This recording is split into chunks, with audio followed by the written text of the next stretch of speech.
नमस्कार दोस्तों, आज हम श्री भगवद गीता का अध्याय 1 का अध्ययन कर रहे हैं।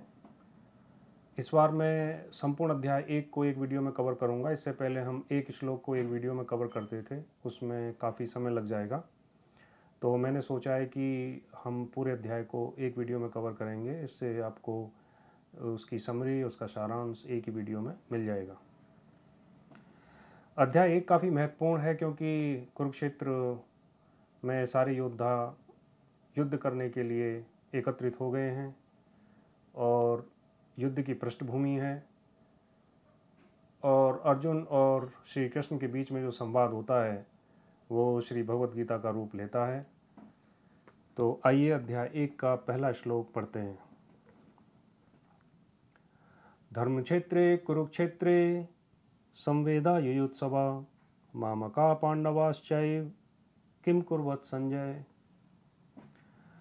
धृतराष्ट्र संजय से पूछते हैं कि हे संजय, युद्ध की इच्छा वाले मेरे और पांडु के पुत्रों ने धर्मभूमि कुरुक्षेत्र में क्या किया।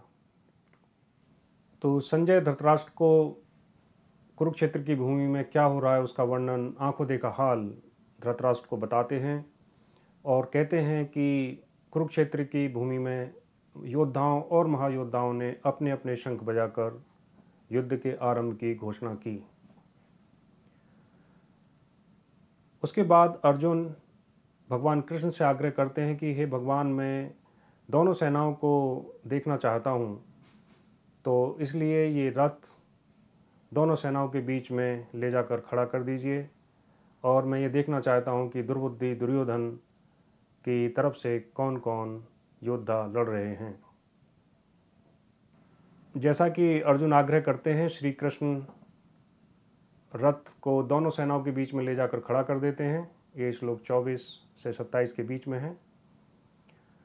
और अर्जुन दोनों तरफ के योद्धाओं को, अपने सगे संबंधियों को, बंधु बांधवों को और रिश्तेदारों को दोनों तरफ देखते हैं और उसके बाद अपनी मनोस्थिति का वर्णन करते हैं। ये श्लोक 28 और 29 में है। श्लोक 28 में अर्जुन कहते हैं, दृष्टिमं स्वजनम कृष्ण युयुत्सम समुपस्थितम सीदन्ति मम गात्राणि मुखम च परिशुष्यति वेपथुश्च शरीरे में रोमहर्षश्च जायते।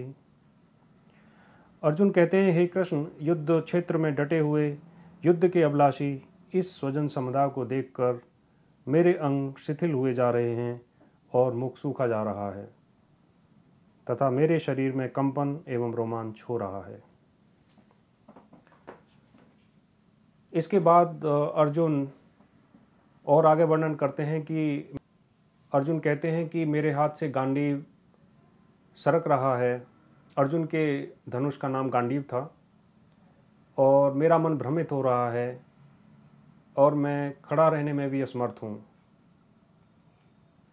इसके बाद के श्लोकों में अर्जुन अपनी दलीलें पेश करते हैं भगवान कृष्ण के सामने और ये प्रूव करने के लिए कि उनको ये युद्ध नहीं करना चाहिए, कि स्वजनों को मारकर मुझे तीनों लोकों का राज्य भी मिले तो भी मेरे लिए वो उपयुक्त नहीं है, मेरे लिए कल्याणकारी नहीं है।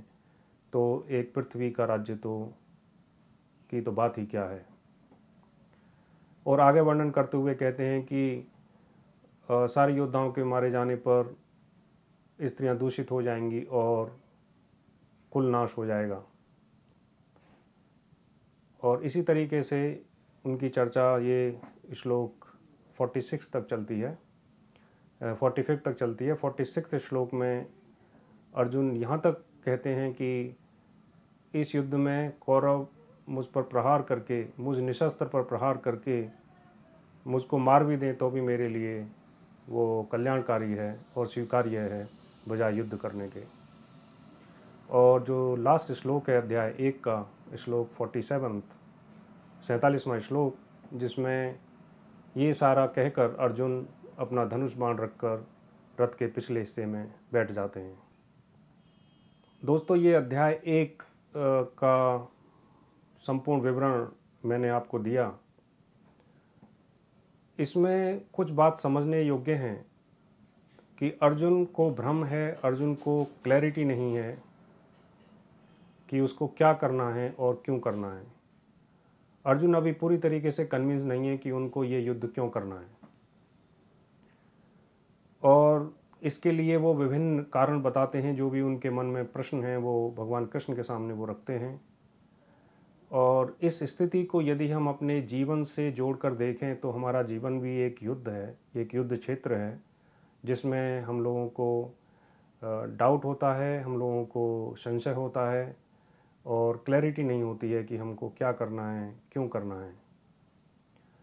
तो जब भी ऐसी स्थिति पैदा होती है तो हम जानना चाहते हैं कि धर्म का रास्ता क्या है और सही कर्म क्या है। उसके लिए हमको गाइडेंस चाहिए होती है श्री भगवद गीता की और भगवान श्री कृष्ण की।